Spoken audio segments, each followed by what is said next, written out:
పరమాత్మకు నమస్కారములు. గురూజీ, నేను మంచి వాళ్ళని ఏ విధంగా గ్రహించాలి? మంచిదే. నువ్వు నిరంతర ప్రయాణములో ఎప్పుడు చూసినా వారితో వీరితో అందరితో మాట్లాడుతూనే ఉంటావు, మంచిది. కానీ కొంతమందితో ఇష్టంగా మాట్లాడతావు, కొంతమందితో బాధతో మాట్లాడతావు, కొంతమందితో మొఖమాటంతో మాట్లాడతావు.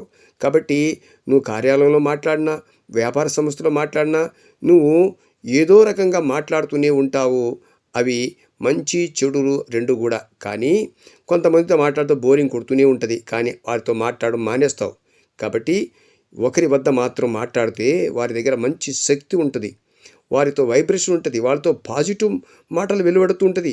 వారిని అనంతమైనటువంటి సంతోషం వారి దగ్గర నుంచి వెలువడుతూనే ఉంటుంది. వాళ్ళు ఆనందంగా మాట్లాడుతూ ఉంటారు. మిత్రమా, వారిని మాత్రం ఎట్టి పరిస్థితుల్లో వదులుకోవద్దు. అట్టి వారితో స్నేహం చేయి. మంచి వారితో మాట్లాడితే వాగ్భూషణం కూడా రాగలదు.